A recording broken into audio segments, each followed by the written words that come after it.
കണ്ണ് കാണാത്ത ആൾക്ക് കുഴപ്പമില്ല. വലാ അലൽ അഅറജി ഹറജുൻ, കാലിന് മുടന്തുള്ള ആൾക്കും ഒരു ബുദ്ധിമുട്ടോ ഒരു പ്രയാസമോ വേണ്ട. വലാ അലൽ മരീദി ഹറജുൻ, രോഗിക്കും ഒരു പ്രയാസവും തോന്നേണ്ടതില്ല. വലാ അല അൻഫുസിക്കും, നിങ്ങൾക്ക് തന്നെയും നിങ്ങൾക്ക് പ്രയാസം തോന്നേണ്ടതില്ല. എന്തിന് പ്രയാസം വേണ്ട? അൻത കുലൂ മിൻ ബുയൂതിക്കും, നിങ്ങളുടെ വീട്ടിൽ നിന്ന് ഭക്ഷണം കഴിക്കാൻ. പടച്ചോനെ എന്താ പറയണത്? തഫ്സീർ പറയുമ്പോൾ നമുക്ക് മനസ്സിലാവും. നിങ്ങളുടെ വീട്ടിൽ നിന്ന് ഭക്ഷണം കഴിക്കാൻ ഒരു ബുദ്ധിമുട്ടും തോന്നേണ്ടതില്ല. ഭക്ഷണം കഴിക്കാൻ വേണ്ടി ഇരിക്കുമ്പോ കണ്ണു കാണാത്ത ആൾക്കും അതുപോലെ തന്നെ രോഗിക്കും മുടന്തനായ ആൾക്കും ഒരു പ്രയാസം തോന്നേണ്ടതില്ല. നിങ്ങളെ വീട്ടിൽ നിന്ന് ഭക്ഷണം കഴിക്കാനും നിങ്ങൾക്ക് പ്രയാസം തോന്നേണ്ടതില്ല, കഴിച്ചോളി. ഔ ബുയൂതി ആബായിക്കും ഔ ബുയൂതി ഉമ്മഹാതിക്കും, നിങ്ങളുടെ ഉപ്പയുടെ വീട്ടിൽ നിന്ന് ഭക്ഷണം കഴിക്കാനോ ഉമ്മയുടെ വീട്ടിൽ നിന്ന് ഭക്ഷണം കഴിക്കാനോ ഒന്നും പ്രയാസപ്പെടേണ്ട, അതിലൊന്നും കുഴപ്പമില്ല. ഔ ബുയൂതി ഇഖ്വാനിക്കും, സഹോദരന്മാരുടെ വീട്ടിൽ. ഔ ബുയൂതി അഖവാതിക്കും, നിങ്ങളുടെ സഹോദരിമാരുടെ വീട്ടിൽ. ഔ ബുയൂതി അഅമാമിക്കും ഔ ബുയൂതി അഖവാതിക്കും, നിങ്ങളുടെ സഹോദരിമാരുടെ വീട്ടിൽ നിന്ന് ഭക്ഷണം കഴിക്കുന്നതിനും വിരോധമില്ല. ഔ ബുയൂതി അഅമാമിക്കും, നിങ്ങളുടെ പിതാവിന്റെ സഹോദരന്മാർ, മൂത്താപ്പ എളാപ്പ, അവരുടെ വീട്ടിൽ നിന്ന് ഭക്ഷണം കഴിക്കുന്നതിനും വിരോധമില്ല. ഔ ബുയൂതി അമ്മാതിക്കും, നിങ്ങളുടെ ഉപ്പയുടെ സഹോദരി, അമ്മായി എന്ന് പറയില്ലേ? പക്ഷെ അമ്മായി എന്നൊക്കെ പറയുമ്പോൾ പല നാട്ടിലും പല അമ്മായിയാണ്. അമ്മായിമൊക്കെ അമ്മായി എന്ന് പറയുന്നവരുണ്ട്. ഉപ്പാന്റെ സഹോദരിക്കണം അമ്മച്ച് എന്ന് അറബി പറയാം. അവരുടെ വീട്ടിൽ പോയി ഭക്ഷണം കഴിക്കുന്നതിനും വിരോധമില്ല, നിങ്ങൾ കഴിച്ചോളി. ഔ ബുയൂതി അഖ്വാലിക്കും, നിങ്ങളുടെ ഉമ്മയുടെ സഹോദരൻ. ഉമ്മയുടെ സഹോദരന് മാമനോ അമ്മാവനോ, ഇംഗ്ലീഷിൽ അങ്കിൾ എന്നൊക്കെ പറഞ്ഞ ഒരുപാട് അങ്കിൾ, പിന്നെ ആരാന്ന് വേറെ ചോദിക്കണം. ഔ ബുയൂതി അഖ്വാലിക്കും ഔ ബുയൂതി ഖാലാതിക്കും, ഉമ്മയുടെ സഹോദരൻ അല്ലെങ്കിൽ ഉമ്മയുടെ സഹോദരി, അവരുടെ വീട്ടിൽ പോയി ഭക്ഷണം കഴിക്കുന്നതിനും വിരോധമില്ല. ആരൊക്കെ പറഞ്ഞു? നിങ്ങളുടെ വീട്, സഹോദരന്റെ സഹോദരിയുടെ ഉപ്പാന്റെ സഹോദരന്മാർ, ഉപ്പയുടെ സഹോദരിമാർ, ഉമ്മയുടെ സഹോദരന്മാർ, ഉമ്മയുടെ സഹോദരിമാർ, ഇവിടെ പോയിട്ട് നിങ്ങൾ ഭക്ഷണം കഴിക്കുന്നതിനൊന്നും വിരോധമില്ല. ഔമാ മലക്തും മഫാത്തിഹഹു, നിങ്ങൾ ആരുടെ ചാവി കീയാണോ നിങ്ങൾ ഉടമപ്പെടുത്തിയിരിക്കുന്നത് അവരുടെ അടുത്തുനിന്ന് ഭക്ഷണം കഴിക്കുന്നത്. ഒരുപാട് വീട് നോക്കാൻ നിങ്ങളെ ഏൽപ്പിച്ചു, ഒരു കട നിങ്ങളെ ഏൽപ്പിച്ചു, ഇൻഷാ അല്ലാഹ് വഴിയെ പറയാം. അവിടുന്ന് ഭക്ഷണം കഴിക്കുന്നതിനും വിരോധമില്ല. ഔ സ്വദീഖിക്കും, അല്ലെങ്കിൽ നിങ്ങളുടെ മുഅ്മിനായ ഒരു സഹോദരന്റെ സുഹൃത്തിന്റെ അടുത്തുനിന്ന് ഭക്ഷണം കഴിക്കുന്നതിനും വിരോധമില്ല. ഇത് വിരോധമുണ്ടെന്ന് ഞങ്ങൾക്ക് തോന്നിയിട്ടില്ലല്ലോ എന്നാണ് ഇപ്പൊ നമുക്ക് തോന്നുന്നത്, അല്ലേ? ഈ ആയത്തിറങ്ങാനുണ്ടായ അവതരണ പശ്ചാത്തലം അറിയുമ്പോഴാണ് ഈ വചനങ്ങളുടെ പ്രസക്തി മനസ്സിലാവുക. എപ്പോഴാണ് ഇത് ഇറങ്ങിയത്, അതിന്റെ കാരണം എന്തായിരുന്നു? പിന്നെ പറയുന്നു, ലൈസ അലൈക്കും ജുനാഹുൻ അൻ തഅകുലൂ ജമീഅൻ ഔ അശ്താതാ, നിങ്ങൾ ഒറ്റയ്ക്ക് ഭക്ഷണം കഴിച്ചാലും ഒരുമിച്ചിരുന്ന് ഭക്ഷണം കഴിച്ചാലും ഒരു വിരോധവുമില്ല. നിങ്ങൾ ഒരുമിച്ച് എല്ലാവരും കൂടി ഇരുന്ന് ഭക്ഷണം കഴിച്ചോളൂ, ഒറ്റക്കൊറ്റക്ക് ഭക്ഷണം കഴിച്ചോളൂ, അതും വിരോധമില്ല. فإذا دخلتم بيوتا فسلموا على أنفسكم, നിങ്ങൾ വീടുകളിലേക്ക് കയറി ചെല്ലുമ്പോൾ നിങ്ങളുടെ ശരീരത്തോട് ഒരു അസ്സലാമു അലൈക്കും പറഞ്ഞേക്കണം. നിങ്ങളുടെ ശരീരത്തോട്, മുസ്ലിമീങ്ങളായ ആളുകളുടെ പുരക്ക് ചെല്ലുകയാണെങ്കിൽ ആ വീട്ടുകാർ മുസ്ലിമീങ്ങളെങ്കിൽ നിങ്ങളുടെ ശരീരം പോലെ തന്നെയാണല്ലോ അവര്. അവർക്ക് രക്ഷ ഉണ്ടാകട്ടെ എന്ന് പറയും, നിനക്ക് രക്ഷ ഉണ്ടാവാൻ നീ ആഗ്രഹിക്കുന്നുവല്ലോ, അല്ലേ? അപ്പൊ അവർക്കും നീ സലാം പറയണം. ഇൻഷാ അല്ലാഹ് അതിന്റെ വിശദീകരണം വഴിയെ പറയാം ഇൻഷാ അല്ലാഹ്. തഹിയ്യതൻ മിൻ ഇൻദില്ലാഹി മുബാറകതൻ ത്വയ്യിബഹ, അല്ലാഹുവിൽ നിന്ന് നല്ല ബറക്കത്തുള്ള പരിശുദ്ധമായ സലാം വീട്ടിലേക്ക് കയറുമ്പോ പറഞ്ഞേക്കണം. ആളുള്ള വീട്ടിൽ കയറുമ്പോഴും ആളില്ലാത്ത വീട്ടിൽ കയറുമ്പോഴും സലാമുണ്ട്. ഇൻഷാ അല്ലാഹ് വഴിയെ പറയാം ആ സലാം എന്തൊക്കെയാണെന്ന്.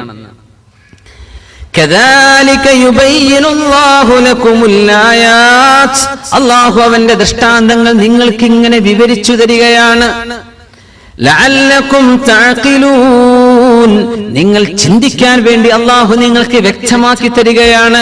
യാ അല്ലാഹ്, 61-ാമത്തെ ആയത്താണ് നമ്മൾ ഈ ഓതിയത്. ഒരായത്ത് അത് അവതരിക്കാനുണ്ടായ കാരണം എന്തായിരുന്നു? എന്തുകൊണ്ട് അങ്ങനെ ഒരായത്ത് അവതരിച്ചു? യഖൂലുൽ ഉലമാ, ഉലമാക്കൾ പറയുന്നത്, പരിശുദ്ധ ഖുർആനിലെ സൂറത്തുൻ നിസായിലെ ഒരു ആയത്ത് ഇറങ്ങിയപ്പോഴാണ് സ്വഹാബത്തിന് ഒരു പേടി വന്നത്. എന്താണ് ആയത്ത്? യാ അയ്യുഹല്ലദീന ആമനൂ, ഈമാനുള്ളവരെ, അല്ലാഹുവിൽ വിശ്വാസമുള്ളവരെ, ലാ തഅകുലൂ അംവാലകും ബൈനകും ബിൽ ബാത്തിൽ, നിങ്ങൾ നിങ്ങളുടെ സമ്പത്ത് ബാത്തിലിൽ അന്യായമായിട്ട് നിങ്ങൾ തിന്നാൻ പാടില്ല. മറ്റുള്ളവന്റേതെന്ന് അള്ളാഹു ഉദ്ദേശിക്കുന്നത്, പക്ഷെ നിങ്ങളുടേത്. ജ്യേഷ്ഠന്റേതാണെന്ന് നശിപ്പിക്കേണ്ട, അനിയന്റെന്ന് പറഞ്ഞ് നശിപ്പിക്കല്ല, മറ്റൊരാളുടെ വീടാണ് നശിപ്പിക്കല്ല, അത് നിന്റേതെന്ന് വിചാരിക്ക്. നിങ്ങളുടെ സമ്പത്ത് അന്യായമായി തിന്നരുത് എന്ന് ആയത്തിറങ്ങിയപ്പോ സ്വഹാബത്ത് ആലോചിച്ചു, യാ അല്ലാഹ്, അന്യായമായി തിന്നരുത് എന്ന് പറഞ്ഞാൽ ജ്യേഷ്ഠന്റെയും അനുജന്റെയും വീട്ടിലൊക്കെ പോയിട്ട് നമ്മളങ്ങ് തിന്നുന്നില്ലേ? ഒരാളുടെ സമ്പത്തിൽ അയാൾക്ക് ഏറ്റവും ഇഷ്ടപ്പെട്ട ഒരു ഭാഗം അയാളുടെ ഭക്ഷണമാണല്ലോ. അപ്പോ ഈ ഭക്ഷണം കഴിക്കൽ ബാത്തിലായിട്ട് തിന്നരുത് എന്ന് പറഞ്ഞിൽ പെടൂലേ? പടച്ചോനെ, അവർക്ക് പൊരുത്തുണ്ടാവോ? അമ്മായിയെന്ന് പറഞ്ഞ് എന്നിട്ട് അടുക്കളയിൽ പോയിട്ട് എടുത്ത് തിന്നെയാണ്. ഇതൊക്കെ അമ്മായിയുടെ ഭക്ഷണല്ലേ, അവർക്ക് പൊരുത്തുണ്ടോ? അമ്മായിയുടെ സമ്മതമുണ്ടോ? ഇതൊന്നും നമ്മൾ ചോദിക്കുന്നില്ലല്ലോ. പടച്ചോനെ, ഇത് അനുവദിക്കപ്പെടുമോ എന്ന് സ്വഹാബത്ത് പേടിച്ചു. സുബ്ഹാനല്ലാഹ്.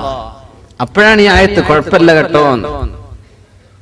ഈ കുഴപ്പമില്ല എന്ന് പറയുന്ന ആയത്തുകൾക്കൊക്കെ അവതരണ പശ്ചാത്തലങ്ങളുണ്ട്. ഉംറക്ക് പോകുമ്പോ സഅയ്, സഫാ മർവന്റെ ഇടയിൽ നമ്മൾ നടക്കണം, സഅയ് ചെയ്യണ്ടേ? ആ സഅയ് ചെയ്യണം എന്ന് പറഞ്ഞ ആയത്ത് ഏതാ? എവിടുന്നാ സഅയ് വേണമെന്ന് കിട്ടിയത്? ഇന്ന സഫാ വൽ മർവത മിൻ ശആഇരില്ലാഹ് فمن حج البيت أو اعتمر فلا جناح عليه ഇവിടൊക്കെ പറഞ്ഞതാ ലാ ജുനാഹ. ഹറജ് പ്രയാസല്ല, ജുനാഹ് അതേ അർത്ഥത്തിലാണ്. فلا جناح عليه أن يطوف بهما ومن تطوع خيرا فإن الله شاكر عليم. ഹജ്ജിനും ഉംറക്കോ വന്നാൽ സഫാ മർവന്റെ ഇടയിൽ നടക്കുന്നതിന് വിരോധമില്ല. നേരെ പരിഭാഷ വായിച്ച പടച്ചോനെ, ഈ ഉസ്താദ്മാര് വെറുതെ തന്നെ ഞങ്ങളെ കൊണ്ടുപോയി നടത്തിയത്. വിരോധമില്ല എന്നല്ലേ ഉള്ളൂ, റൂമിലിരുന്നാലും കുഴപ്പമില്ലല്ലോ. തവാഫൊക്കെ നമുക്ക് നടക്കുന്നുണ്ട്, സഅയിലാണ് കുഴങ്ങൽ അല്ലേ? നമ്മൾ പകുതി എത്തുമ്പോഴേക്കും തളർന്ന്, പിന്നെ 7 വേണ്ടി 3 മതിയായിരുന്നല്ലോ എന്നൊക്കെ ഇങ്ങനെ ആലോചിച്ചു. യാ അല്ലാഹ്, കുഴപ്പമില്ല എന്നല്ലേ അള്ളാഹ് പറഞ്ഞിട്ടുള്ളൂ. അങ്ങനെയൊക്കെ അർത്ഥം കണ്ടെത്തുന്ന കാലാണിത്. പരിഭാഷ വായിച്ചിട്ടുള്ള മസല പറയാണ്. സുബ്ഹാനല്ലാഹ്. ഹദീസിനെ കണ്ടിട്ട് അങ്ങോട്ട് പറയാണ് ഫിഖ്ഹിന്റെ മസലകൾ. അവിടെ കുഴപ്പമില്ല എന്ന് തന്നെയാണ് വാക്യ അത് അവതരിക്കാനുണ്ടായ കാരണം എന്താ? ജാഹിലിയ്യ കാലത്ത് അവിടെ 2 ബിംബങ്ങൾ ഉണ്ടായിരുന്നു. ഇസാഫ്, നായില എന്ന് പറഞ്ഞ 2 ബിംബങ്ങൾ. അത് 2 മനുഷ്യന്മാരെ അള്ളാഹു പിടിച്ച് ഖരമാക്കി ഉറപ്പിച്ചതാണെന്നാണ്. ഒരാണും ഒരു പെണ്ണുമാണ്. ഇസാഫ്, നായില 2 പേരും കഅബന്റെ ഉള്ളിൽ ചെന്നിട്ട് വ്യഭിചരിച്ചവരാ ജാഹിലിയ്യ കാലത്ത്. അള്ളാഹു അവരെ പിടിച്ച് അങ്ങോട്ട് ഉറപ്പിച്ചു നിർത്തി. ആ അവസ്ഥയിൽ അവരങ്ങോട്ട് ഉറച്ചുപോയി, കല്ല് പോലെയായിപ്പോയി. അവരെടുത്ത് കൊണ്ടുപോയി, ഒന്ന് സഫന്റെ മുകളിൽ വെച്ചു, ഒന്ന് മറുവന്റെ മുകളിൽ വെച്ചു. പിൽക്കാലത്ത് വന്നവർ ഈ വ്യഭിചരിച്ച ആളുകളാണിതെന്ന് അറിയാതെ അവരൊക്കെ വർഷിപ്പ് ചെയ്യാൻ തുടങ്ങി, അവരൊക്കെ ആരാധിക്കാൻ വേണ്ടി തുടങ്ങി. അങ്ങനെ ഇസ്ലാമിന്റെ മുമ്പ് അവർ എന്ത് ചെയ്യുന്നു? സഫാ മറുവന്റെ മുകളിൽ പോകുന്ന എന്തിനാ? ഈ ബിംബത്തെ പൂജിക്കാനാ. ഇസാഫു, നായില, ആരാ ഈ ബിംബങ്ങൾ? മുമ്പ് തോന്നിവാസം ചെയ്ത ആൾക്കാർ. യാ അല്ലാഹ്. അപ്പൊ സ്വഹാബത്തിന് ബേജാറായി, നബിയെ തവാഫ് ചെയ്യണം എന്നൊക്കെ പറയുമ്പോ ഞങ്ങൾ അവിടെ മുമ്പ് പോയത് ആ ബിംബാരാധനക്ക് പോയതല്ലേ, ഭയങ്കര വിഷമം നബിയെ. അതൊക്കെ എടുത്തു കളഞ്ഞില്ലേ? അള്ളാഹുവിന്റെ റസൂൽ അത് ശുദ്ധിയാക്കിയില്ലേ? ഇസ്ലാം വന്നില്ലേ? നിങ്ങളുടെ കൽബിൽ ഈമാൻ ഉണ്ടായില്ലേ? ആ ബിംബങ്ങളൊക്കെ അവിടെ നീക്കിക്കളഞ്ഞില്ലേ? ഇനി തവാഫ്, അതും ആ മനസ്സിലെ പ്രയാസത്തിനൊന്നും ഒരു കുഴപ്പമില്ല കേട്ടോ. നിങ്ങൾ തവാഫ് സഅയ് ചെയ്തോളി, സഫാ മർവന്റെ ഇടയിൽ നിങ്ങൾ പോയിക്കോളി. പണ്ടത്തെ ആ ഓർമ്മ കൊണ്ടൊരു പ്രയാസമൊക്കെ ഉണ്ട്, അതിനൊന്നും സാരല്ല. ഇതാണ് ആ പറഞ്ഞതിനർത്ഥം. ആ സാരല്ല എന്ന് പറഞ്ഞത് മനസ്സിലെ ഈ തോന്നലിന് കുഴപ്പമില്ല. അതുപോലെ ഇവിടെ പറയാൻ, അള്ളാഹുവെ എന്റെ സമ്പത്ത് എനിക്ക് അനുവദിക്കപ്പെട്ടതാണ്, പക്ഷേ ഞാൻ അല്ലാത്ത മറ്റാളുകളുടെ സ്വദീഖ് ഫ്രണ്ട്സിന്റെ വീട്ടിൽ പോകുന്നു, അവിടുന്ന് അങ്ങനെ എടുത്തു കുടിക്കുന്നു, എടുത്തു ഭക്ഷിക്കുന്നു. പടച്ചോനെ, ഇതൊക്കെ അവർക്ക് തൃപ്തിയില്ലെങ്കിൽ എനിക്ക് അനുവദിക്കപ്പെടുമോ? ഹലാൽ ഹറാമിനെ കുറിച്ചുള്ള ചിന്തയാണ്. മഹാനായ മുഹമ്മദ് ഇബ്നു ഇസ്ഹാഖ് റളിയല്ലാഹു അൻഹു ഉമ്മാന്റെ കൂടെ ഒരു പ്ലേറ്റിൽ ഭക്ഷണം കഴിക്കൂല എന്നാണ്. അപ്പോൾ ആളുകൾ ചോദിച്ചു, മഹാനവറുകൾ എന്താ ഉമ്മാന്റെ കൂടെ? വജലൻ, പേടിയാണ്. എന്ത്?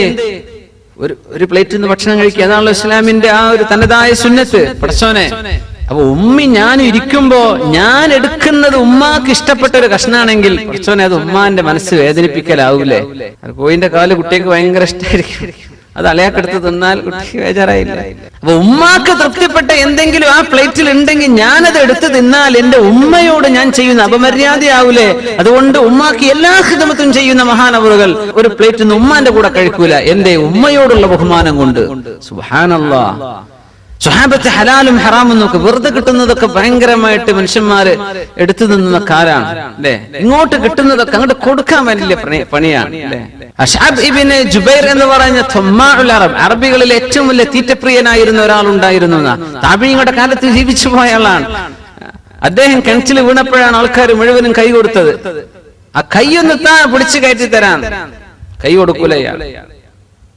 കൈ കൊടുക്കണ, കൈ തന്നാലല്ലേ ഒന്ന് പിടിച്ചു ഒന്ന് എടുക്കാൻ പറ്റുള്ളൂ. അശ്അബ് ഇബ്നു ജുബൈർ കൈന്ന് താന്ന് പറഞ്ഞ് എല്ലാരും മാറി മാറി വിളിച്ചിട്ടും കൈ കൊടുക്കണില്ല. അതിലൊരുത്തന് തോന്നി ഇത് തുമ്മാഉൽ അറബാണല്ലോ, ഏറ്റവും വലിയ അത്യാർത്ഥിയുള്ള മനുഷ്യനാണ് ഈ കിണറ്റിൽ വീണ്ടിരിക്കുന്നത്.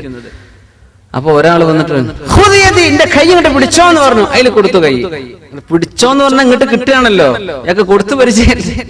സുബ്ഹാനല്ലാഹ്. കൈ ഇങ്ങോട്ട് താന്ന് പറഞ്ഞിട്ട് കൊടുക്കണില്ല, കൊടുത്തു പരിചയമില്ല, ഇങ്ങോട്ട് കിട്ടിയിട്ടേ അയാൾക്ക് പരിചയമുള്ളൂ. അങ്ങനെ കിണറ്റുന്ന കാര്യം മനുഷ്യനാണ് ഈ അശ്അബ് ഇബ്നു ജുബൈർ എന്ന് പറഞ്ഞ മനുഷ്യൻ. സുബ്ഹാനല്ലാഹ്.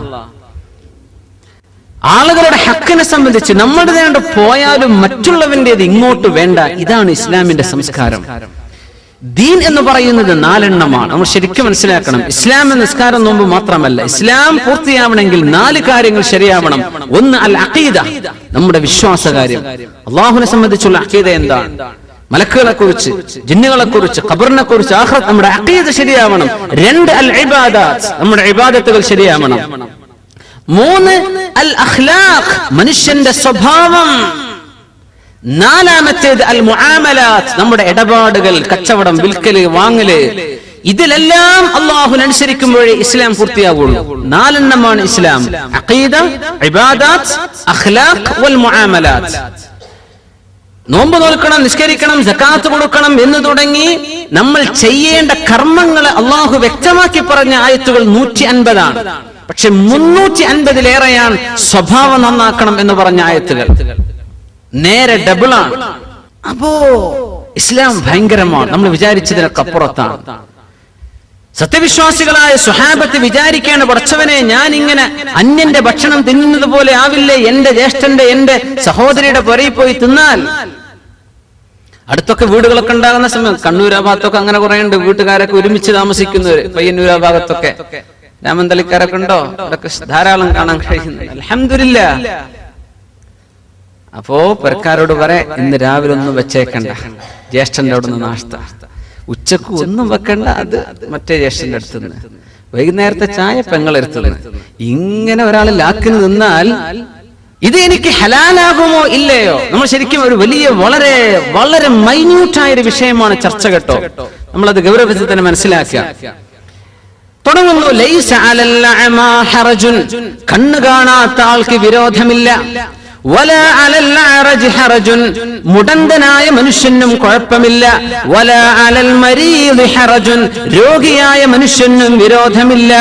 വലാ അലാ അൻഫുസികും, നിങ്ങൾക്ക് തന്നെയും വിരോധമില്ല. അൻ തഅകുലൂ മിൻ ബുയൂതികും, നിങ്ങളുടെ വീട്ടിൽ നിന്ന് തിന്നുന്നതിന് വിരോധമില്ല. എന്തേ നിങ്ങളുടെ വീട്ടിൽ നിന്ന്? അതിനിപ്പോ സമ്മതം വേണോ? ആ പറഞ്ഞതിന്റെ ഉദ്ദേശം മകനും മകളും ഇവിടെ പറഞ്ഞോ? ഇല്ല. മകന്റെ പൊരയിന്ന് മകളുടെ പൊരയിന്ന് പറഞ്ഞോ ഇവിടെ? ഇല്ല. അങ്ങ് ശ്രദ്ധിച്ചില്ലേ? ആരുടെ വീട്ട്? നിങ്ങളുടെ വാപ്പയുടെ, ഉമ്മയുടെ, സഹോദരന്റെ, സഹോദരിയുടെ, അമ്മായിയുടെ അമ്മ ഒക്കെ പറഞ്ഞു. മകനും മകളും പറഞ്ഞോ? ആ പറഞ്ഞതാണ് ഈ വാക്ക്, മിൻ ബുയൂതികും, നിങ്ങളുടെ മകനും മകളും നിങ്ങളുടെ വീട് തന്നെയാണ്. അതിന് കുഴപ്പമില്ല, ഇൻഷാ അല്ലാഹ് വഴിയെ പറയാം. അതിനാണ് നിങ്ങളുടെ വീട്. മക്കളെ പറയേണ്ട സ്ഥാനത്ത് ആ മക്കൾ എന്ന് പറഞ്ഞില്ല. മനഃപൂർവ്വം അള്ളാഹു ഒരു കാര്യം പഠിപ്പിക്കുകയാണ്. നിങ്ങളുടെ വീട്, നിങ്ങളുടെ മകൻ, നിങ്ങൾ. ഫഇന്ന വലദഹു മിൻ കസ്ബിഹി, ഒരാളുടെ മക്കൾ എന്ന് പറയുന്നത് അയാളുടെ അധ്വാനം തന്നെ എന്ന് റസൂലുള്ളാഹി സ്വല്ലല്ലാഹു അലൈഹി വസല്ലം. അപ്പോ എന്താണ് കണ്ണുപൊട്ടന്മാരെ കുറിച്ച് ഇവിടെ പറഞ്ഞത്? മുടന്തന്മാരെ കുറിച്ച് പറഞ്ഞു, രോഗികളെ കുറിച്ച് ഇവരുടെ കൂടെ ഇരുന്ന് ഭക്ഷണം കഴിക്കാൻ ജാഹിലിയ്യ കാലത്ത് പ്രയാസമുണ്ടായിരുന്നു. ആളുകൾ ഭക്ഷണം കഴിച്ചിരുന്നില്ല. ഒന്നുമല്ല, കണ്ണു കാണാത്ത ഒരാൾ വന്ന് ഭക്ഷണം കഴിക്കുമ്പോ ഒരുപക്ഷെ അയാളുടെ കൈ ഭക്ഷണത്തിൽ തളികയിൽ ഇങ്ങനെ തപ്പിത്തടഞ്ഞു പോയേക്കും അല്ലേ? അയാൾക്കുടെ ഭക്ഷണം കഴിക്കുമ്പോ വസ്ത്രത്തിൽ ഭക്ഷണം വീണെന്ന് വരും.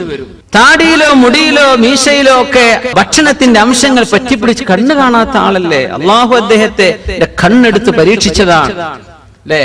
അള്ളാഹു ഒരു മനുഷ്യന്റെ ഹബീബത്തെ വളരെ പ്രിയപ്പെട്ട രണ്ടെണ്ണം അള്ളാഹു കൊണ്ടുപോയാൽ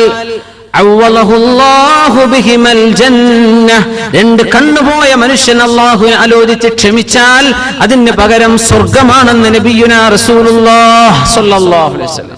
കണ്ണിന്റെ കാഴ്ച നഷ്ടപ്പെട്ടാൽ അള്ളാഹുവിനെ വിചാരിച്ച് കൂലി ആഗ്രഹിച്ചാൽ അതിന് സ്വർഗമാണ് പ്രതിഫലം. അപ്പോ കണ്ണുപൊട്ടന്മാരുടെ കൂടെ അന്ന് ജാഹിലിയ്യ കാലത്ത് ഇരുന്ന് ഭക്ഷണം കഴിക്കൂല. മുടന്തന്മാർ, രോഗികൾ, മുടന്തന്മാരുടെ വിഷയം അവർ ഇരിക്കുകയാണെങ്കിൽ കാലൊന്ന് നീട്ടിവെക്കേണ്ടി വരും അവർക്ക്. അപ്പൊ അടുത്തിരിക്കുന്ന ആൾക്കൊരു പ്രയാസം തോന്നും. എന്നാൽ പ്രയാസം തോന്നരുത്, അതാണ് ഈ പറഞ്ഞത്. കണ്ണുപൊട്ടനായ ആളാണ് ഭക്ഷണം കഴിക്കുന്നത്. റമദാനൊക്കെ വരുന്നുണ്ട്, കൂടി ഒരുമിച്ചിരുന്ന് ഭക്ഷണം കഴിക്കുന്ന ടെന്റുകളൊക്കെ അല്ലേ, അവിടെ രോഗികൾ വരും, കാലിന് സുഖമില്ലാത്തവർ വരും, കണ്ണു കാണാത്തവർ വരും, മുഷിഞ്ഞ വസ്ത്രട്ട ആളുകൾ വന്നു വരും. ഒന്നും തോന്നണ്ട, അവർക്ക് കഴിയാത്തത് കൊണ്ടായിരിക്കും വിചാരിക്കുക. നീ ക്ഷമിക്ക്. അള്ളാഹു എല്ലാം ആഫിയത്തിൽ പടച്ചിട്ടുള്ള നിന്റെ മനസ്സിൽ അള്ളാഹു പരീക്ഷിച്ചവരെ സംബന്ധിച്ച് ഒരു മോശമായ വിചാരം തോന്നാൻ പാടില്ല. അവര് രോഗികളല്ലേ, അവര് മുടന്തന്മാരല്ലേ, അവർ കണ്ണില്ലാത്തവരെ അള്ളാഹു അവരെ പരീക്ഷിച്ചിട്ടില്ലേ? അതുകൊണ്ട് നിനക്ക് അവരുടെ കൂടെ ഭക്ഷണം കഴിക്കുന്നതിന് ഒരു പ്രയാസവും തോന്നരുത് കേട്ടോ. റസൂലുള്ളാഹി സ്വല്ലല്ലാഹു അലൈഹി വസല്ലം നമ്മെ പഠിപ്പിക്കുകയാണ്. അല്ലാഹു തആല ഒരു പേജങ്ങ് പറഞ്ഞു പഠിപ്പിക്കുന്ന ആശയം ഇതാണ്. രോഗികളെ കുറിച്ച് കാണുമ്പോൾ മോശമായ ആരാണ് രോഗം അള്ളാഹുവിനോട് വേണമെന്ന് ചോദിച്ചത്? നമ്മൾ ആരെങ്കിലും ചോദിച്ചിട്ടാണോ രോഗം വന്നത്? അല്ല. കണ്ണുപൊട്ടന്മാരായി അന്ധന്മാരായി ജനിച്ചിട്ടുള്ള ആളുകൾ, അല്ലെങ്കിൽ പിന്നീട് കണ്ണിന്റെ കാഴ്ച നഷ്ടപ്പെട്ടവർ, അവർ അള്ളാഹിനോട് ചോദിച്ചതാണോ എന്റെ കണ്ണ് വേണ്ടാന്ന്? അല്ല, അള്ളാഹു അവരെ ഇബ്തലാ, അള്ളാഹു പരീക്ഷിച്ചതല്ലേ. കാലിന് മുടന്ത് ആർക്കാണ് അങ്ങനെ ജനിക്കാൻ ആഗ്രഹം? അവരുടെ പണിയാണോ അത്? ഖാലിഖായ അള്ളാഹുവിന്റെ പണി. എന്തിനാ കുറച്ചാളുകൾ അള്ളാഹു ഇങ്ങനെ ആക്കുന്നത്? ബഹുഭൂരിപക്ഷം ആളുകളും കണ്ണുപൊട്ടന്മാരാണോ? അല്ല. അള്ളാഹുവിന്റെ സൃഷ്ടികളിൽ 99% ആളുകളും പെർഫെക്റ്റ് ക്രിയേഷൻ ആണ്. പക്ഷെ 1% അള്ളാഹു തആല ചില വിടവുകൾ ഇങ്ങനെ കൊടുക്കും. എല്ലാവർക്കും ഹാർട്ട് ക്ലിയറാ, ചില ആൾക്ക് ഒരു പ്രശ്നം, കണ്ണിനൊരു പ്രശ്നം, ചെവിക്കൊരു പ്രശ്നം, കാലിന് കയ്യിന് വിരലുകൾക്ക്. എന്തേ? ഇതുണ്ടാകുമ്പോഴാണ് ഈ നിഅമത്തിന്റെ വില മനസ്സിലാവുള്ളൂ. ആ നഷ്ടപ്പെട്ടവർക്ക് അല്ലാഹു കൂലി വേറെ കൊടുക്കുന്നതിന് പകരം. പക്ഷേ ഇതെല്ലാം പൂർണ്ണതയിൽ പടക്കപ്പെട്ട മനുഷ്യന് ഈ പൂർണ്ണതയുടെ വില അറിയണമെങ്കിൽ അപൂർണം അവന്റെ ഇടയിൽ മരിക്കുമ്പോഴേ ജീവന്റെ വില മനസ്സിലാവുള്ളൂ. പ്രായാധിക്യം വരുമ്പോഴാണ് ചെറുപ്പക്കാരുടെ വില മനസ്സിലാവുക. എന്റെ യൗവനം, യാ അല്ലാഹ്. പ്രായമുള്ളവരെ കാണുമ്പോൾ ചെറുപ്പക്കാരെ വിചാരിക്കണം, ഞാൻ അങ്ങോട്ട് എത്താൻ പോകുന്ന ആളാണ്. എല്ലാരും ഒരു ദിവസം ഒരു കാലഘട്ടത്തിൽ ജീവിപ്പിച്ച് കോടാനുകോടി മനുഷ്യരെ ഈ ജനറേഷൻ ആഫ്റ്റർ ജനറേഷൻ ഇങ്ങനെ കൊണ്ടുവരാതെ സയ്യിദുനാ ആദം നബി അലൈഹിസ്സലാം മുതൽ ഖിയാമത്ത് നാൾ വരെ വരാൻ പോകുന്ന മനുഷ്യരെ 100 കൊല്ലത്തിനിടക്ക് അല്ലാഹു എല്ലാവരും ഒരുമിച്ച് പടച്ചു, ഒരുമിച്ച് അങ്ങ് മരിപ്പിച്ചു എന്ന് വിചാരിക്കുക. അല്ലാഹു അങ്ങനെ ചെയ്തുകൂടായിരുന്നോ? ഉലമാ അത് തഫ്സീറുകളിൽ ചർച്ച ചെയ്തു. അള്ളാഹുവിന് അത് ചെയ്യാമായിരുന്നില്ലേ? പക്ഷെ എന്താ നടക്കുന്നത്? കുറെ കൂട്ടർ ജനിക്കുന്നു, കുറെ മരിക്കുന്നു, കുറെ ചെറുപ്പക്കാർ, കുറെ കൊച്ചുമക്കൾ, കുറെ ഗർഭിണികളായ പെണ്ണുങ്ങൾ, ഗർഭാശയത്തിൽ കിടക്കുന്ന കുഞ്ഞുങ്ങൾ, കുറെ പ്രായമുള്ളവർ, അങ്ങേയറ്റം പ്രായം ചെന്നവർ, കുറെ മരിക്കുന്നവർ. ഇതെല്ലാം കണ്ടുകൊണ്ടാണ് അള്ളാഹു മനുഷ്യനെ പടക്കുന്നത്. ഇതൊന്നും എല്ലാവരും ഒപ്പം മരിക്കുകയാണെങ്കിൽ ആർക്കെങ്കിലും മരണം എന്താണെന്ന് അറിയോ? എല്ലാവരും ഒരുമിച്ചങ്ങ് മുളച്ചതാണ്. ജന്മം എന്താണെന്നറിയോ? വാർദ്ധക്യത്തിന്റെയും യൗവനത്തിന്റെയും വ്യത്യാസങ്ങൾ അറിയുമോ? ഇല്ല. അള്ളാഹു ഇതൊക്കെ ഭൂമിയിൽ വെച്ചിട്ടുണ്ട്. എന്തിന്? അള്ളാഹുവിനെ സംബന്ധിച്ച് ബോധം വരാൻ, അവനവനെ കുറിച്ച് ബോധം വരാൻ. അതുകൊണ്ട് ലൈസ അലൽ അഅമാ ഹറജുൻ, കണ്ണുപൊട്ടനെ കാണുമ്പോൾ നിങ്ങൾ ആരും മനസ്സിൽ ഒരു നിലക്കും ഒരു വെറുപ്പും വിചാരിക്കരുത്. അവരുടെ വസ്ത്രത്തിലൊക്കെ അഴുക്കുണ്ടെന്ന് വരും, അവരുടെ താടിയിലും അവരുടെ മുഖത്തൊക്കെ എന്തെങ്കിലും ഭക്ഷണം പറ്റിപ്പിടിച്ചെന്ന് വരും. മുടന്തന്മാർ വന്ന് അരികത്ത് ഇരിക്കുമ്പോൾ ഒരു പ്രയാസവും തോന്നരുത് അവരുടെ അരികത്ത് ഇരുന്ന് ഭക്ഷണം കഴിക്കാൻ. അള്ളാഹു അവരെ പരീക്ഷിച്ചവരാണ്. രോഗികൾ, ചില രോഗം നമുക്ക് പ്രയാസമായിട്ട് തോന്നും, വളരെ ഇഷ്മിഇസാസ്, ഒരു തരത്തിൽ നമുക്ക് ഡിസ്കസ്റ്റിംഗ് എന്ന് പക്ഷേ തോന്നാൻ പാടില്ല. അള്ളാഹു കൊടുത്ത പരീക്ഷണല്ലേ, തോന്നരുത്. അഷ്റഫുൽ ഖൽഖ് സല്ലല്ലാഹു അലൈഹി വസല്ലം ഈ സന്ദർഭത്തിൽ നമുക്കൊരു ദുആ പറഞ്ഞു. മൻ റആ മുബ്തലൻ, പരീക്ഷണത്തിൽപ്പെട്ട ഒരാളെ നമുക്ക് കാണാൻ ഇടയായാൽ, കൈയില്ലാത്ത ഒരാൾ, കാലില്ലാത്ത ഒരാൾ, കണ്ണുപോയ ഒരാൾ, കേൾവില്ലാത്ത, ശബ്ദിക്കാൻ പറ്റാത്ത ആൾ, ഇത്തരക്കാരൊക്കെ നമ്മൾ കാണൂലേ ജീവിതത്തിൽ? അവരെ കാണുമ്പോൾ ആരെങ്കിലും ഈ ദുആ പറഞ്ഞാൽ, അൽഹംദുലില്ലാഹില്ലദീ ആഫാനി മിമ്മ ഇബ്തലാക ബിഹി വഫളലനി അലാ കസീരിൻ മിമ്മൻ ഖലഖ തഫ്ദീലാ, അൽഹംദുലില്ലാഹില്ലദീ ആഫാനി മിമ്മ ഇബ്തലാക ബിഹി വഫളലനി അലാ കസീരിൻ മിമ്മൻ ഖലഖ തഫ്ദീലാ. അല്ലാഹുവേ, നിനക്ക് സ്തുതി പടച്ചവനെ. അല്ലദീ ആഫാനി മിമ്മ ഇബ്തലാക ബിഹി, അല്ലാഹു നിനക്ക് ഏതൊരു പരീക്ഷണം തന്നോ ആ പരീക്ഷണം എനിക്ക് സംഭവിക്കാതെ അള്ളാഹു എന്നെ കാത്തുവല്ലോ. ഒരുപാട് അള്ളാന്റെ സൃഷ്ടികളെക്കാളും അള്ളാഹു എന്നെ ബഹുമാനിച്ചുവല്ലോ. അൽഹംദുലില്ലാഹ് എന്ന് പറഞ്ഞാൽ ലം യുസിബ്ഹു ദാലികൽ ബലാ, ആ മനുഷ്യന് വന്ന ബലാ ഇയാൾക്ക് വരികയില്ലെന്ന് നബിയുനാ റസൂലുള്ളാഹി സ്വല്ലല്ലാഹു അലൈഹി വസല്ലം. ഈ ദുആ പഠിക്കുക. അൽഹംദുലില്ലാഹ് അല്ലദീ ആഫാനി മിമ്മ ഇബ്തലാക ബിഹി, നിന്നെ അല്ലാഹു പരീക്ഷിച്ചുവല്ലോ, അത് എന്നെ പരീക്ഷിച്ചില്ലല്ലോ. അൽഹംദുലില്ലാഹ്. ഈ ദുആ പറയുമ്പോൾ ശ്രദ്ധിക്കണം, നമ്മൾ ആരുടെ മുമ്പിലാണോ പറയുന്നത് ആ ആളിത് കേൾക്കാൻ പാടില്ല. ആളിത് കേൾക്കുമ്പോൾ മനസ്സ് വേദനിക്കൂലേ? പക്ഷോനെ, ഞാൻ ഇങ്ങനെ ആയിപ്പോയല്ലോ. യാ അല്ലാഹ്, അൽഹംദുലില്ലാഹ് അല്ലദീ ആഫാനി മിമ്മ ഇബ്തലാക ബിഹി. ഹോസ്പിറ്റലിലൊക്കെ ചെല്ലുമ്പോ എത്ര പറയേണ്ടി വരും. ഓരോ വാർഡിലും അല്ലെ, നമ്മൾ രോഗികളെ കാണാൻ ചെല്ലുമ്പോ നമ്മൾ നമ്മുടെ ബന്ധുക്കളെ മാത്രം ചെന്നിട്ട് ആ റൂം നമ്പർ മാത്രം നോക്കി അവിടെ കണ്ട് അവിടെ നിന്ന് തിരിച്ചു, അപ്പുറം ഒന്നും നോക്കൂല അല്ലേ? അങ്ങനെയാണ്. എത്ര റൂം നമ്പർ, ബെഡ് നമ്പർ എത്രയാന്നാ ചോദിക്കുക. എന്നിട്ട് നേരെ സ്ട്രൈറ്റ് ഇപ്പുറത്തൊക്കെ രോഗികളില്ലേ, അവരോട് അസ്സലാമു അലൈക്കും, എന്തെങ്കിലുമൊക്കെ സഹായം നമുക്ക് ചെയ്യാൻ പറ്റുന്നത് ചെയ്തു കൊടുക്കുക, ഒരു നല്ല വാക്ക് പറയാ, ശുശ്രൂഷിക്കാൻ ആരെങ്കിലും കൂടണ്ടോ, എന്തെങ്കിലും ചെയ്തു തരണോ, കഴിയുന്ന ആളുകൾ അത് ചെയ്യണം. മറ്റുള്ള രോഗികളെ അവരെ കാണുമ്പോൾ അല്ലാഹു നമുക്ക് ചെയ്ത നിഅമത്ത് ഓർമ്മ വരും. മുഅ്മിനെ, നമുക്കിപ്പോ ശമ്പളം കുറഞ്ഞതിന്റെ കുഴപ്പമേ ഉണ്ടാവുള്ളൂ, നമുക്ക് തൊലി നിറല്ലാത്തതിന്റെ കുഴപ്പമേ തോന്നുള്ളൂ. സഹോദരിമാർ ആലോചിക്കുക, അല്ലാഹു മുസീബത്ത് കൊണ്ട് അല്ലാഹു പരീക്ഷിച്ച ആളുകൾ എന്താണ്, രോഗികളുടെ അവസ്ഥകൾ എന്തൊക്കെയാണ്. അല്ലാഹു എനിക്ക് എന്നെ സലാമത്ത് നൽകിയല്ലോ റബ്ബേ, വഫദ്ദലനി അലാ കസീരിൻ മിമ്മൻ ഖലഖ തഫ്ദീലാ, നീ പടച്ച സൃഷ്ടികളിൽ ഒരുപാട് സൃഷ്ടികളെക്കാളും എനിക്ക് നീ ബഹുമാനവും ആദരവും തന്നുവല്ലോ അല്ലാഹ്, അൽഹംദുലില്ലാഹ് എന്ന് പറഞ്ഞാൽ ആ മനുഷ്യന് വന്ന മുസീബത്ത് ഈ ദുആ ചൊല്ലി ആൾക്ക് വരികയില്ലെന്ന് റസൂലുള്ളാഹി സ്വല്ലല്ലാഹു അലൈഹി വസല്ലം. കണ്ണില്ലാതെ ജനിച്ചവര്, കണ്ണുള്ളവന്റെ കണ്ണ് കാഴ്ച പോകൂലേ? തിന്മ ചെയ്യുന്ന ആളുകൾക്ക് അത് വരുമ്പോ ശിക്ഷയാണ്. നന്മ ചെയ്യുന്ന ആളുകൾക്ക് അത് വരുമ്പോ അള്ളാഹു അവർക്ക് ഒരുപാട് കൂലി ഒറ്റയടിക്ക് കൊടുക്കാൻ തീരുമാനിച്ചു എന്നതിനർത്ഥം. അതുകൊണ്ട് ലൈസ അലൽ അഅമാ ഹറജുൻ, കണ്ണ് കാണാത്ത ആളുകളെ കുറിച്ച് ഒന്നും മനസ്സിൽ തോന്നലുകൾ അരുതാത്തത്, അവരെ പറ്റി ഒരു വെറുപ്പ് തോന്നാൻ പാടില്ല. കാലിന് മുടന്തുള്ളവർ, അസുഖമുള്ളവർ, വലാ അലാ അൻഫുസികും അൻ തഅകുലൂ മിൻ ബുയൂതികും. യാ അല്ലാഹ്, അല്ലാഹു തആല പറയാണ്, നിങ്ങൾക്കും വിരോധമില്ല അൻ തഅകുലൂ മിൻ ബുയൂതികും, നിങ്ങളുടെ വീട്ടിൽ നിന്ന് തിന്നുന്നതിന് വിരോധമില്ല. അപ്പൊ സ്വഹാബത്ത് ചിന്തിച്ചു, പടച്ചോനെ, മകൾ അവരുടെ പുരയിന്ന് പോയി തിന്നാൽ അത് അവർക്ക് പൊരുത്തപ്പെടുമോ? ഈ പറഞ്ഞ ആയത്തുകളെല്ലാം നമ്മൾ പരിശോധിക്കുക. ഈ ആയത്തിൽ ഉമ്മയുടെ സഹോദരി, ഉമ്മയുടെ സഹോദരൻ, വാപ്പയുടെ സഹോദരൻ, വാപ്പയുടെ സഹോദരി, നമ്മുടെ പിതാക്കന്മാരുടെ വീട്, മകന് പിതാവിന്റെ വീട്, അത് വേറെ തന്നെയാണ്. ഉമ്മയുടെ വീട് അങ്ങനെ കണ്ട, ഉമ്മാക്ക് പൈസക്കുള്ള ഒരു ഉമ്മയാണ്, ഉമ്മ സ്വന്തം ഒരു പുര വെച്ചിട്ടുണ്ട്, വാപ്പാക്ക് വേറെ വീടുണ്ട്. നമ്മുടെ നാട്ടിലൊക്കെ ഉമ്മയും വാപ്പയ്ക്ക് ഒരുമിച്ചാണ് താമസിക്കുന്നത്. അൽഹംദുലില്ലാഹ്. കുറച്ചു കാലം കഴിഞ്ഞാൽ അതൊക്കെ മാറും, ചിലപ്പോ മോഡേൺ ആയിട്ട് വരുമ്പോഴേ. അപ്പൊ അങ്ങനെ ഉമ്മാക്കും ഉപ്പാക്കും വേറെ വീടുണ്ട്. ആ വീടുകളിൽ പോലും പാലിക്കേണ്ട മര്യാദയാണ് പറയാൻ പോകുന്നത് കേട്ടോ. ഈ പാടില്ല, കുഴപ്പമില്ല എന്ന് പറഞ്ഞ് എന്തിന് കുഴപ്പമില്ല? നിങ്ങളെ അങ്ങോട്ട് ക്ഷണിച്ചിട്ടുണ്ട്, നിങ്ങൾ അവിടെ ചെന്ന് കഴിക്കുന്നത്, ഭക്ഷണം കഴിക്കുന്ന അവർക്ക് പൊരുത്തമാണെന്ന് നിങ്ങൾക്ക് തോന്നലുണ്ട്. 3, ആ വീട്ടിലെ കാര്യങ്ങൾ നിങ്ങളെ അവർ ഏൽപ്പിച്ചു പോന്നവരാണ്. ആ അവസ്ഥയിൽ നിങ്ങൾക്ക് ആവശ്യമായത് നിങ്ങൾ തിന്നുന്നതിന് വിരോധമില്ല. അതാണ് ഈ പറഞ്ഞതിന്റെ അർത്ഥം. അമ്മായിന്റെ വീട്ടിൽ പോയിട്ട് നേരെ ഫ്രിഡ്ജ് വന്നിട്ട് എടുത്ത് കുടിക്കുക പറ്റൂല. ലാ തഅകുലു അംവാലകും ബൈനകും ബിൽ ബാത്തിൽ. പടച്ചോനെ, അങ്ങനെയൊക്കെ എത്ര ജ്യൂസ് ഞാൻ പള്ളിയിലാക്കിയിരിക്കുന്നല്ലേ, അറിഞ്ഞതിൽ പിന്നെ പറ്റൂല. ഔ സ്വദീഖിക്കും, സുഹൃത്തിൻ്റെതാണ്, ബാച്ചിലർ റൂമിലൊക്കെ ഓരോരുത്തർ എന്തെങ്കിലുമൊക്കെ കൊണ്ട് ഒരു കുപ്പി, ഒരു ഗ്ലാസ് പാൽ അല്ലെങ്കിൽ ഒരു ബോട്ടിൽ പാല് കൊണ്ടുവന്ന് വെച്ചിട്ടുണ്ടാവും. സാധു നേരം വെളുത്ത് നോക്കുമ്പോ ആരെങ്കിലും കുടിച്ച് കാലി വെച്ചിട്ടുണ്ടാവും. സുബ്ഹാനല്ലാഹ്, ചെയ്യല്ല മുഅ്മിനെ, പാടില്ല. നമ്മൾ നിസ്സാരമായി അല്ലാഹു അഖ്ലാഖ് സംസ്കാരം പഠിപ്പിച്ചിരിക്കുകയാണ്. നമ്മുടെ ഏറ്റവും അടുത്തിടപഴകുന്ന വീടുകളാണ് അല്ലാഹു പറഞ്ഞത്. ഇങ്ങനെയാണെങ്കിൽ അന്യരുടെ സമ്പത്ത്, അന്യ ആളിൻ്റെത്, അഡ്രസ് ഇല്ലാത്തത് നമുക്ക് തിന്നാൻ പറ്റുമോ?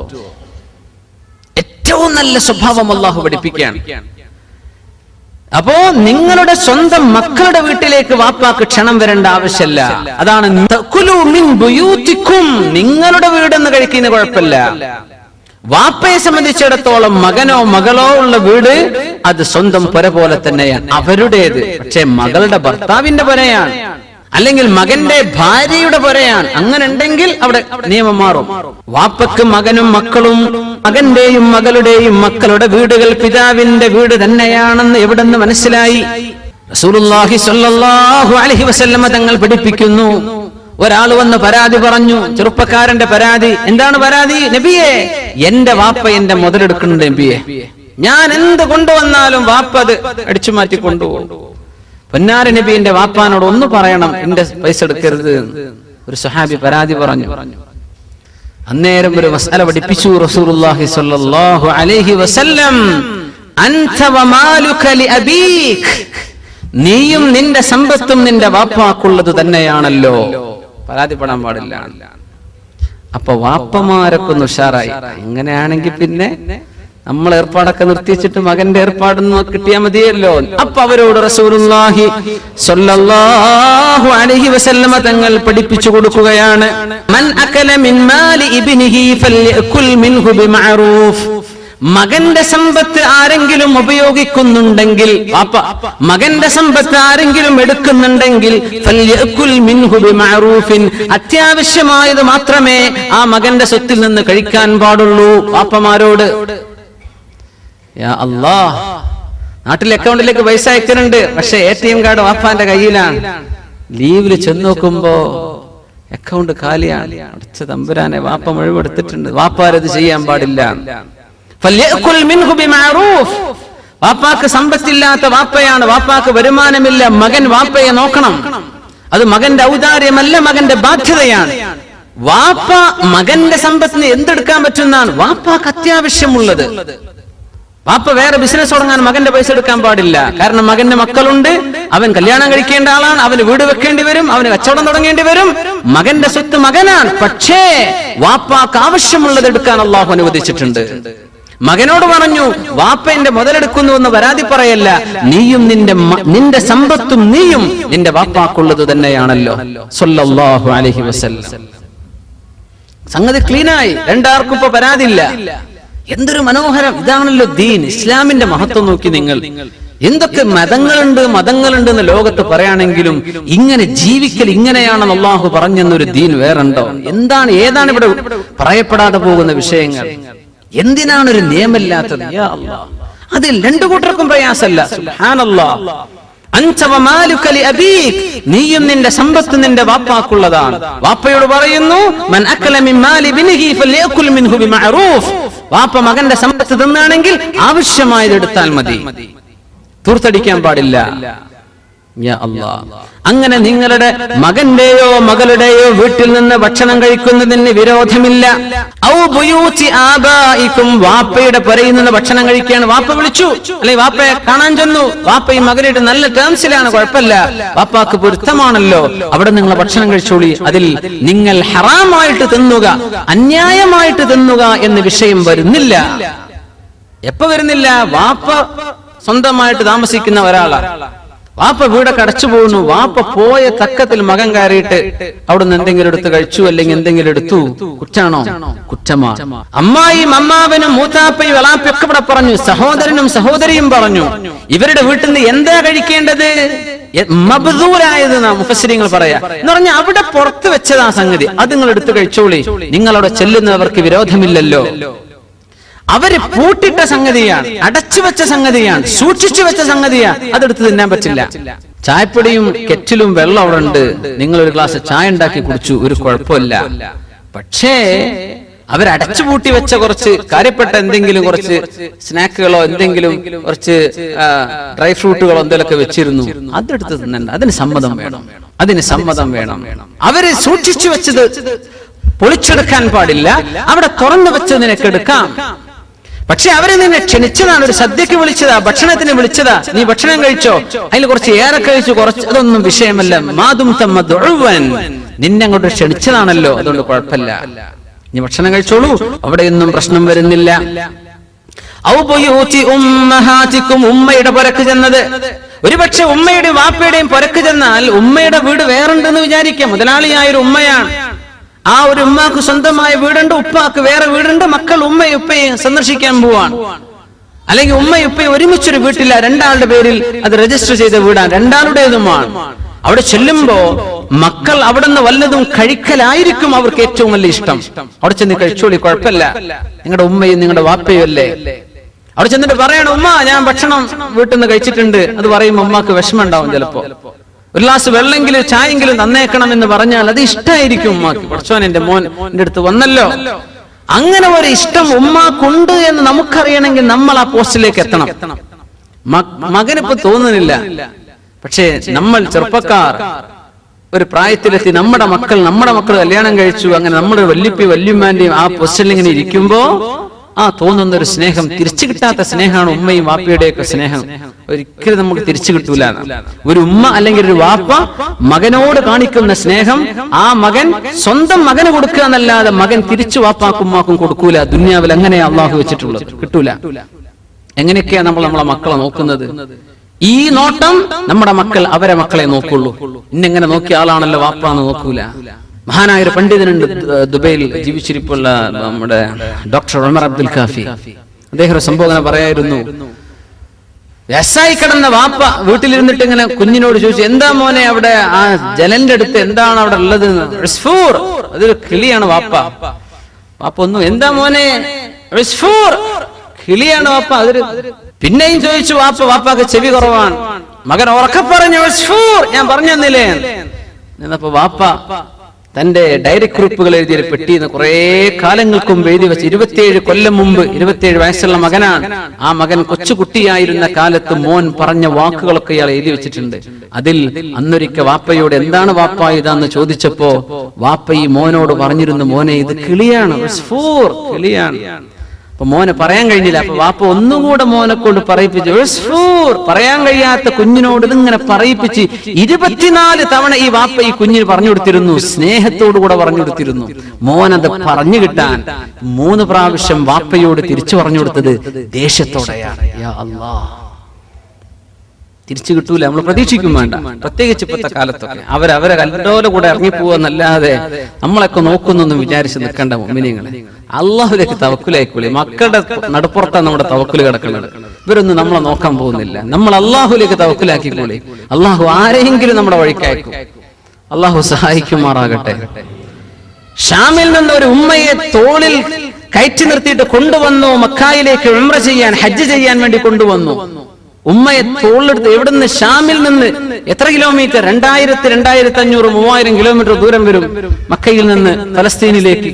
ആ സമയം മഹാനായ അബ്ദുല്ലാഹി ഇബ്നു ഉമർ റളിയല്ലാഹു തആല അൻഹുടെ തവാഫ് ചെയ്യുന്നുണ്ട്. ഉമ്മയെ തോളിൽ വെച്ചിട്ട് തവാഫ് ചെയ്തു. നമുക്ക് ട്രോളിയിലെ തവാഫ് ഉണ്ടെന്ന് അല്ലേ? ഉമ്മമാരെ ഇരുത്തിട്ട് അങ്ങനെ ഓടുന്നുണ്ടല്ലേ ചെറിയ ചെറിയ ചെക്കന്മാർ. അവരൊക്കെ പൈസക്കാണ് ചെയ്യുന്നത് അല്ലേ? അവസാനം തവാഫ് കഴിഞ്ഞാൽ അവർക്ക് കൊടുക്കേണ്ടത് കൊടുത്തില്ലെങ്കിൽ പിന്നെ എന്താ അവിടെ ഉണ്ടാവുക എന്ന് കണ്ടറിയാൻ വേണ്ടി വരും. സ്വന്തം ഉമ്മാരല്ല, സ്വന്തം ഉമ്മമാരെ കൊണ്ടു നടക്കുന്നവരുണ്ട്. അൽഹംദുലില്ലാ, ഉമ്മമാരെ പൊക്കിയെടുത്ത് കൊണ്ടുനടക്കുന്ന കാലം. അന്ന് ഉമ്മയെ തോളിൽ വെച്ചിട്ട് തവാഫ് ചെയ്തു, സഅയ് ചെയ്തു. എന്നിട്ട് മഹാനായ അബ്ദുല്ലാഹി ഇബ്നു ഉമർ റളിയല്ലാഹു അൻഹുവിനോട് ചോദിച്ചു, അല്ലാഹുവിന്റെ റസൂലിന്റെ സ്വഹാബിയെ, ഉമർ തങ്ങളുടെ പൊന്നാര മോനെ, ഞാൻ എന്റെ ഉമ്മയെ ഷാമിൽ നിന്ന് എടുത്തു കൊണ്ടുവന്നതാ. ഇവിടെ ഉമ്മാന്റെ ഹജ്ജ് കഴിഞ്ഞവരെ ഉമ്മന്റെ തോളിലാണ്. എന്റെ ഉമ്മയോട് ഞാൻ ചെയ്യേണ്ട ബാധ്യത ചെയ്തു കഴിഞ്ഞുവോ? എന്താ മറുപടി? നിന്റെ ഗർഭം ചുമന്ന നേരത്ത് ഉമ്മ അനുഭവിച്ച പ്രയാസത്തിൽ ഒരു പ്രയാസത്തിന്റെ സ്ഥാനത്ത് പോലും ഇത് എത്തിയിട്ടില്ലെന്ന് അബ്ദുല്ലാഹി ഇബ്നു ഉമർ റളിയല്ലാഹു അൻഹുമാ. അത് മാത്രമല്ല, ബഹുമാനപ്പെട്ട ഒരു കാര്യം കൂടെ പറഞ്ഞു, നിന്റെ ഉമ്മയെ നീ നോക്കി, നിന്റെ ഉമ്മ നിന്നെ നോക്കിയത് നീ എന്ന് വളർന്ന് വലുതായി നല്ല മോനായി വരണം എന്ന് ആഗ്രഹിച്ചിട്ടാണ് ഉമ്മ നിന്നെ വളർത്തിയത്. നീ നിന്റെ ഉമ്മാനെ കൊണ്ടു നടക്കണത് കുറച്ചു കഴിഞ്ഞ് വേഗം മരിച്ചു കിട്ടിയാൽ തിരക്കേടില്ല എന്നാ നിന്റെ മനസ്സിലുള്ളത്. യാ അല്ലാഹ്, നിന്റെ മനസ്സിൽ ഈ ഉമ്മ മരിക്കോളല്ലേ നോക്കേണ്ടതുള്ളൂ, അധികം കാലൊന്നും ഇല്ലല്ലോ എന്ന തോന്നലാ നീ ചെയ്യുന്നത്. നിന്റെ ഉമ്മ നിന്നെ നോക്കിയത് നീ വളരട്ടെ എന്ന് ആഗ്രഹിച്ചുകൊണ്ടാ. രണ്ട് തോന്നലും രണ്ടും വ്യത്യസ്തമല്ലേ? യാ അല്ലാഹ്, ഇതൊക്കെ അള്ളാന്റെ ദീനെ പഠിപ്പിച്ചിട്ടുള്ളൂ. മുഅ്മിനീങ്ങൾ, മക്കളെ എഞ്ചിനീയറും ഡോക്ടർമാരൊക്കെ ആക്കിക്കോളി, പക്ഷെ ഇതൊക്കെ പറഞ്ഞു കൊടുക്കണം, എന്നാലേ അവർക്ക് നിങ്ങളെപ്പറ്റി ബോധം ഉണ്ടാവുള്ളൂ, കുടുംബം എന്താണെന്ന് അറിയുള്ളൂ. എന്റെ സ്വർഗത്തിലേക്ക് പോകാനുള്ള രണ്ട് വാതിലാണ് എന്റെ ഉമ്മയും വാപ്പയും എന്ന മക്കൾക്ക് അറിയണ്ടേ. നല്ല സർട്ടിഫിക്കറ്റ് കയ്യിലുണ്ട്, നല്ല ഹൈ പ്രൊഫൈൽ ജോബ് കയ്യിലുണ്ട്, നല്ല മുതലാളിയാണ് മകൻ. വാപ്പയെ നോക്കാത്ത മകനാണെങ്കിൽ എന്താണ് ഈ വാപ്പയുടെ സങ്കടം എവിടെ കൊണ്ടുപോയി വെക്കും? അപ്പോ സ്വന്തം ഉമ്മയുടെയും വാപ്പയുടെയും പുരക്ക് പോയി നിങ്ങൾ ഭക്ഷണം കഴിച്ചോളി, അതൊന്നും ഹറാമായി തിന്നുന്ന തീറ്റയല്ല, അതിലൊന്നും പ്രയാസപ്പെടേണ്ടതില്ല എന്ന് പരിശുദ്ധ ഖുർആൻ ഈ സൂറത്തുൻ നൂറിൽ 61-ാമത്തെ ആയത്തിൽ പഠിപ്പിക്കുകയാണ്. ഖാലും അങ്കിളാണ്, ഖാലത്തും ആന്റിയാണ് ഇംഗ്ലീഷിൽ. പക്ഷേ ആര് ഏത് വഴിക്കുള്ള ബന്ധം എന്ന് അറബിയിലെ വളരെ ഭംഗിയാണ് അറബ് ഭാഷ. അമ്മ എന്ന് പറഞ്ഞ പിന്നീട് ഏത് അങ്കിൾ എന്ന് ചോദ്യം വരൂല, അത് വാപ്പയുടെ സഹോദരനെ അമ്മ എന്ന് പറയുള്ളൂ. ഉമ്മയുടെ സഹോദരൻ അങ്കിളാണ്, അതിന്റെ ഖാലിനെ പറയുള്ളൂ. ആന്റി അത് ഉപ്പാന്റെ മകളോ ഉമ്മാന്റെ സഹോദരിയോ? ഉപ്പാന്റേതാണെങ്കിൽ അമ്മ, അമ്മത്ത് എന്ന് അറബി പറയും. ഉമ്മാന്റെ സഹോദരി ഖാലത്ത്. വളരെ വ്യക്തമാണ്, അവിടെ വേറെ ഡൗട്ട് ഇല്ല. കസിൻ ബ്രദർ, കസിൻ സിസ്റ്റർ, ഏത് കസിൻ ബ്രദർ, ആരുടെ ചോദ്യം വരും, അതൊന്നും പ്രശ്നമില്ല. അറബിയിൽ വളരെ വ്യക്തമാണ്. അപ്പോ സഹോദരന്റെ വീട്, സഹോദരിയുടെ വീട്, അമ്മാവന്റെ വീട്, അമ്മായിയുടെ വീട്, ഈ വീട് വീട് എന്നിങ്ങനെ ആവർത്തിക്കുന്നത് എന്തിനാ? അതിന്റെ അർത്ഥം സഹോദരൻ വീട് വെച്ചാൽ എന്റെ വീടാന്ന് വിചാരിച്ച് നീ പോകണ്ട, അത് സഹോദരന്റേത് തന്നെയാണ്. നിന്റെ വീട് നീ വെക്കുന്നതാണ്. അമ്മായിയുടെ വീടാന്ന് പറഞ്ഞ് നീ ചെല്ലാൻ, അത് അമ്മായിയുടേതാണ്. പിതാവിന്റെ സഹോദരന്റെയും സഹോദരിയുടെയും അവർ ഓരോരുത്തരും അവരുടെ അധികാരത്തിലാണ് കിടക്കുന്നത്. ജ്യേഷ്ഠൻ വീട് വെച്ചാൽ മതി, എന്നാ പിന്നെ എനിക്കിൽ താമസിച്ചാൽ മതിയല്ലോ, അത് ജ്യേഷ്ഠന്റെ പൊരുത്തുണ്ടെങ്കിൽ നീ ചെയ്തോ, കുഴപ്പമില്ല. ജ്യേഷ്ഠന്റെ എന്റേതാന്ന് വിചാരിച്ച് നീ പെരുമാറണ്ട എന്നർത്ഥം. മിനിങ്ങളെ, നമ്മുടെ ഇവിടെയൊക്കെ ജോലി ചെയ്ത ഒരു സഹോദരൻ ഞാൻ പറഞ്ഞു എന്നല്ലേ, 10-30 കൊല്ലം ജോലി ചെയ്ത് അധ്വാനിച്ച് വീടുണ്ടാക്കി നാട്ടിൽ ചെന്ന് നോക്കുമ്പോ വീട് അനുജന്റെ പേരില്ല. ജ്യേഷ്ഠൻ അധ്വാനിച്ച് ഇവിടുന്ന് പൈസ കൊടുത്തുണ്ടാക്കി അവനെ ഏൽപ്പിച്ചു പണിയാൻ. നാട്ടിൽ രേഖകൾ ഉണ്ടാക്കാനാ പ്രയാസം. ആൾക്കാരെ വിചാരിക്കുന്നു ആധാരം ആരുടെ പേരില്ലാതെ അവന്റെ. എങ്ങനെ അള്ളാന്റെ മുമ്പിൽ എങ്ങനെ ഇത് രക്ഷപ്പെടും? ആ മനുഷ്യൻ കണ്ണുനീര് കരഞ്ഞിട്ട് വിഷയം പറഞ്ഞു, അത്ഭുതപ്പെട്ടു. കുറച്ചവൻ ഇങ്ങനെയുണ്ടോ ജ്യേഷ്ഠനുജന്മാർ? സ്വന്തം അനുജന്റെ പേരിലാണ് ഇയാള് ജോലി നിർത്തിപ്പോവാണ്. ഇവിടെ ദുബൈയിലുള്ള ഒരാൾ സഹോദരൻ, മാഷാ അല്ലാഹ്, അള്ളാഹു അയാൾക്കത് പകരം ഖൈറായത് കൊടുക്കുമാറാകട്ടെ. ഇങ്ങനെയൊക്കെ വിശ്വസിച്ച ഒരാളെ ഏൽപ്പിച്ച് ഇവിടുന്ന് പൈസ അയക്കുക, അവര് വേണ്ട ജോലിക്കാർക്ക് എത്ര ശമ്പളം കൊടുത്തു, എത്ര അവർ സ്വന്തം പോക്ക്, ഇതൊന്നും നമുക്കറിയില്ല. അള്ളാഹുൽ തവക്കുലായിട്ട് നമുക്ക് നോക്കി നടക്കാൻ പറ്റുമോ? ഇവിടെ ജോലി ചെയ്യുന്ന ആൾക്കാർക്ക് വിശ്വസിക്കാൻ, എന്നിട്ട് വിശ്വാസ വഞ്ചന ചെയ്യുക, എന്നിട്ട് ഈ മനുഷ്യൻ വാടക താമസിക്കുക. എവിടെയാണ് ആ സങ്കടമൊക്കെ തീരെ? സ്വന്തം പൊരങ്ങനെ കണ്ടിട്ട് പടച്ചോനെ രേഖയിൽ അനുജൻ ഒപ്പിട്ട് അത് സ്വീകരിക്കുമ്പോ ചോദിക്കണ്ടേ, ഒന്ന് പൊരുത്തം വാങ്ങണ്ടേ? എവിടെയാണ് ഈ കുറ്റൊക്കെ നാളെ മഹ്ശറയിൽ കൊണ്ടുപോയി വെക്കുക? യാ അല്ലാഹ്, മനുഷ്യന് എത്തിക്സ് എന്ന് പറഞ്ഞ സംഗതി ഉണ്ട്. അത് ഇസ്ലാമില്ലെങ്കിൽ എത്തിക്സ് ഉണ്ടാവും ചില മനുഷ്യന്മാർ, അതുപോലെ നഷ്ടപ്പെടുമ്പോഴുള്ള ബേജാറാണ്. യാ അല്ലാഹ്, ഔ ബുയൂതി അമാമികും ഔ ബുയൂതി അമ്മാതികും ഔ ബുയൂതി അഖ്വാലികും ഔ ബുയൂതി ഖാലാതികും. നിങ്ങളുടെ അമ്മായിയുടെ ഉമ്മയുടെ സഹോദരിമാർ അവരുടെ പുരക്ക് നിങ്ങൾ പോയി ഭക്ഷണം കഴിക്കുന്നതിന് വിരോധമില്ല. എപ്പോൾ നിങ്ങൾ അവിടേക്ക് ക്ഷണിക്കപ്പെട്ടവരാണ്, ആ അവസ്ഥയിൽ നിങ്ങളെ അവിടുത്തെ ചില വിഷയങ്ങൾ അവർ ഏൽപ്പിച്ചു, നിങ്ങൾ അവിടുത്തെ വക്കീലാണ്, ആ അവസ്ഥയിൽ വിരോധമില്ല. ഔ മാ മലക്തും മഫാതിഹ, നിങ്ങൾ ഏതൊന്നിന്റെ ചാവികളാണോ നിങ്ങൾ ഉടമപ്പെടുത്തിയിരിക്കുന്നത് അവിടുന്ന് ഭക്ഷണം കഴിക്കുന്നതിനും വിരോധമില്ല. ശരിക്കും മനസ്സിലാക്കണം. ഒരാളുടെ ഒരു തോട്ടം ഏൽപ്പിച്ചു, ഒരു തെങ്ങിൻ തോട്ടം നോക്കാൻ ഏൽപ്പിച്ചു. തെങ്ങിന് വില ഉണ്ടോ, തേങ്ങയ്ക്ക് വില ഉണ്ടോ, അതല്ല നമ്മുടെ ചർച്ച. നല്ല വില ഉണ്ടെന്ന് വിചാരിക്കാം. അവിടെ ഏൽപ്പിച്ചു. ഈ മനുഷ്യനോട് അങ്ങനെ ഇളനീരിട്ട് കുടിക്കാൻ പറ്റുമോ ഇല്ലേ എന്നതാണ് ഇപ്പൊ പറയുന്നത്. ഒരു ഗ്രോസറി അല്ലെങ്കിൽ സൂപ്പർ മാർക്കറ്റിന്റെ സ്റ്റോക്ക് നോക്കുന്ന ആളാണ്. അവിടെയാണ് എല്ലാ ജ്യൂസ് പാക്കറ്റുകൾ അല്ലെ ബിഗ് ക്വാണ്ടിറ്റി സ്റ്റോക്ക് ചെയ്യുന്ന സ്ഥലം അതാണ്. ഇയാൾ അതിന്റെ സൂക്ഷിപ്പുകാരനാണ്. മലക്തും മഫാത്തിഹ, മിഫ്താഹ് നിങ്ങളെ കയ്യിൽ ഏൽപ്പിച്ചതാ മുതലാളി, നോക്കണം കേട്ടോ. ഇയാൾ കിടക്കിടക്ക് ഇങ്ങനെ ജ്യൂസ് എടുത്ത് കുടിക്കാൻ പറ്റുമോ? ഇതാണ് വിഷയം. പറ്റുന്നതുമുണ്ട് പറ്റാത്തതുമുണ്ട്, ശരിക്കും മനസ്സിലാക്കുക. ഇവിടെ മുഫസ്സിരീങ്ങൾ പറയാണ്, നമ്മുടെ ഉലമാ പഠിപ്പിക്കാണ്, നമ്മെ ഒരു വിഷയം ഒരാൾ ഏൽപ്പിച്ചു, ചാവി തന്നു,